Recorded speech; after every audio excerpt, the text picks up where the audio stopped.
O Jornal Liberal desta sexta-feira também fala de transporte alternativo. As vans que circulam pela cidade estão tendo a preocupação dos usuários justamente por causa de infrações e até insegurança dentro delas. Não é isso, Guilherme? Você está num local onde há uma grande movimentação desse transporte. É isso mesmo, Priscila. Nós estamos aqui na Praça do Relógio e bem aqui ao lado, apesar das placas, é onde fica uma das grandes paradas de vans do comércio. Elas todas, olha lá no fundo, a gente observa que elas param, agora parando um pouco mais à frente, até pela presença dos guardas da CEMOB que ficam ali tentando organizar o trânsito. Eles param ali, embarcam o passageiro rapidinho e aí eles já seguem viagens. Daqui saem para os bairros do Guamá, Jurunas, Terra Firme, enfim, vários bairros, principalmente ali pela rota da Arthur Bernardes e também da Bernardo Sayão. Só que aí entra uma dúvida, uma preocupação também dos profissionais que trabalham com esse transporte alternativo, que é quanto à segurança, já que, segundo os próprios profissionais, quase que todos os dias, Priscila, uma van é assaltada. Veja só na reportagem que eu e o repórter cinematográfico Gério Lopes fizemos, quanto à insegurança que esses profissionais sentem ao trabalhar todos os dias. Vamos ver. Nas ruas, passageiros com medo. Fico preocupado, entendeu? Fico um pouco preocupado. Eu sei que não é uma segurança até mesmo dentro do ônibus, né?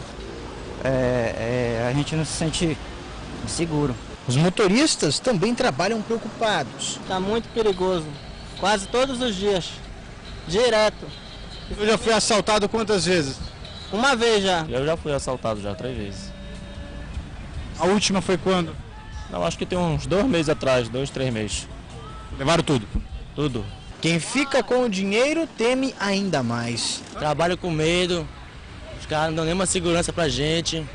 Tá perigoso? Tá muito perigoso. Nem o Detran, nem a CEMOB tem um levantamento que mostre com exatidão qual o tamanho da frota de vans aqui em Belém. O que pode-se notar é que o transporte clandestino está, ou pelo menos passa, por quase que todos os bairros da capital. E a categoria diz ainda que o número de veículos que trabalham de forma irregular cresce a cada dia que passa. Para o presidente de uma das cooperativas, se o transporte fosse regulamentado e tivesse uma fiscalização maior, os assaltos iriam diminuir.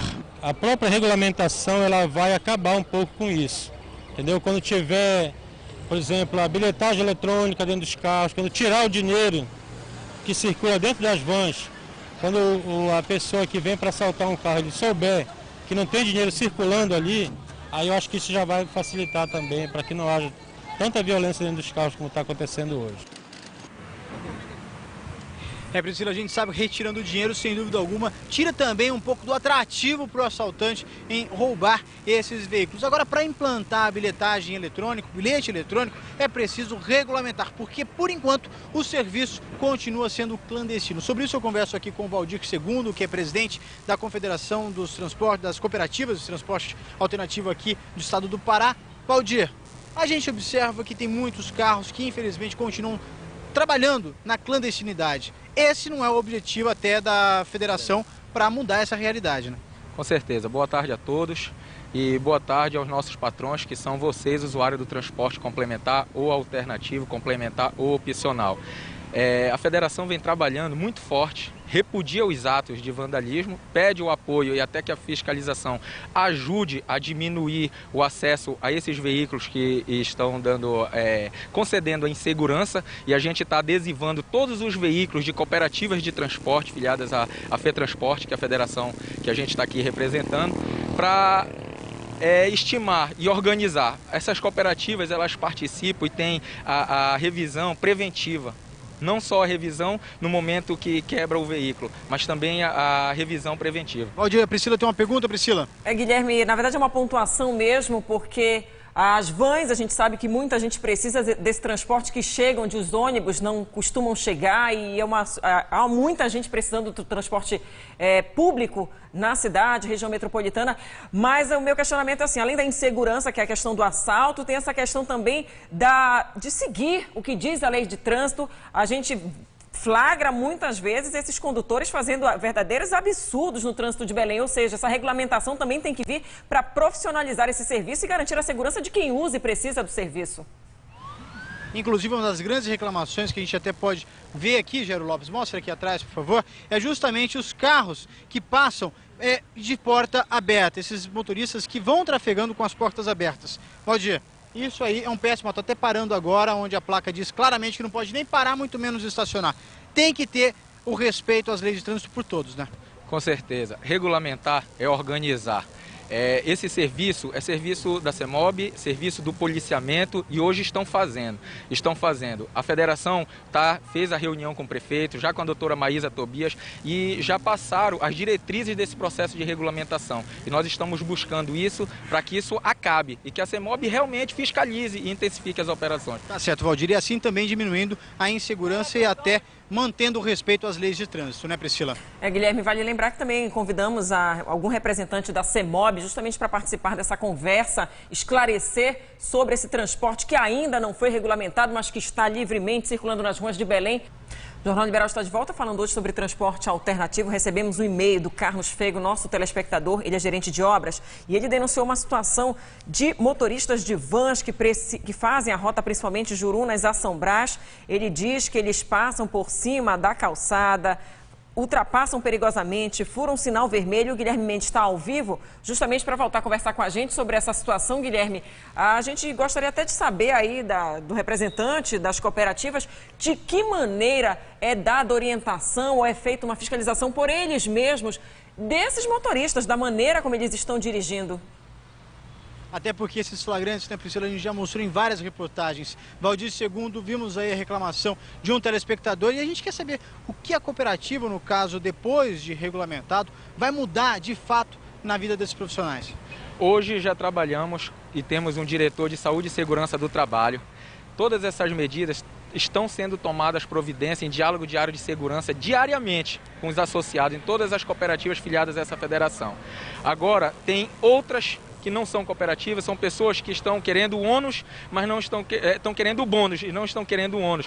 E as pessoas têm que se conscientizar que tem que ter preparação para ônus e bônus. E a gente está trabalhando para regulamentar, para organizar. E hoje está tendo o apoio da prefeitura, está tendo o apoio de todos os vereadores, está tendo apoio, tem um projeto tramitando e regulamentando, isso vai se organizar. Então a gente espera que no primeiro semestre do ano que vem isso seja tudo resolvido. Inclusive a gente mostra ali onde ficam algumas vans paradas, Priscila, esperando para começar a trabalhar. Elas ficam ali num ponto improvisado, já que não tem um espaço determinado para essa categoria. E muitas vezes saem com as portas abertas, como nós vemos infelizmente agora, até o cobrador pendurado, que a gente sabe que é um risco tanto para os passageiros quanto para quem trabalha nesse transporte, né, Priscila? E na frente do agente de trânsito, porque hoje a CEMOB diz que não pode fiscalizar, simplesmente porque não é um transporte regulamentado.